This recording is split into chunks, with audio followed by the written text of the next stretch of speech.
That new scandal rocking the White House. The president's lawyer now admits he personally paid Stormy Daniels. She's the porn star who said she's had an affair with Donald Trump. He said it happened just weeks before the 2016 vote. Campaign watchdogs called that an illegal campaign contribution. An official investigation now underway.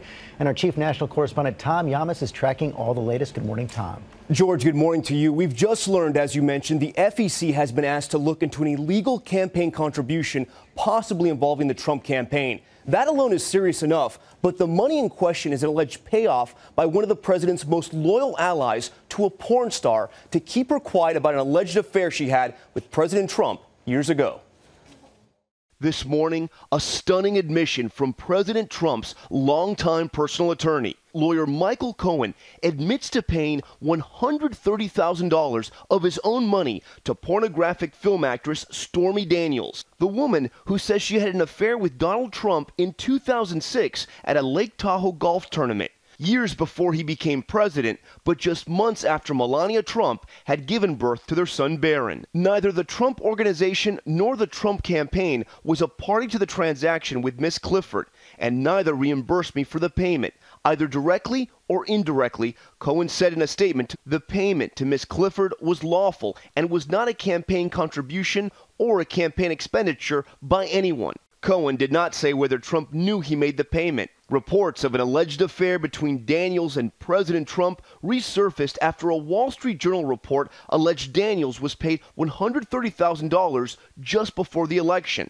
In Touch Weekly published what it says is a transcript of a 2011 interview with Daniels, in which she reportedly said Trump, then a reality TV star, invited her to his suite where they later had sex, and that the president promised her a role on The Apprentice.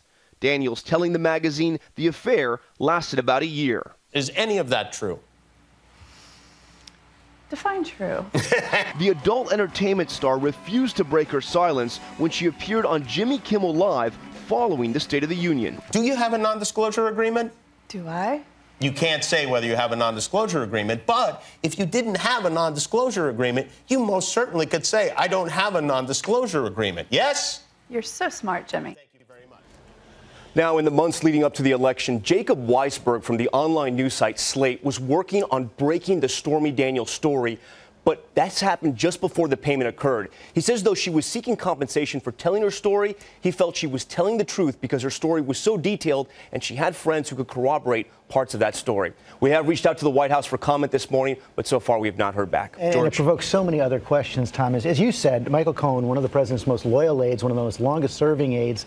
The question is, why did he make the payment? How could President Trump not know? Yeah, we still don't know the answer to that question, but we do know this. Michael Cohen was one of the closest people outside of his own relatives to Donald Trump. His office was just steps away from President Trump's at Trump Tower. He didn't have an official role in the campaign, but he was known as the pit bull. He would take care of problems for President Trump outside of the campaign. He would go after reporters on cable news and threaten lawsuits. A very tough customer. We'll see what happens now. This was right before the election. Tom Yamas, thanks very much.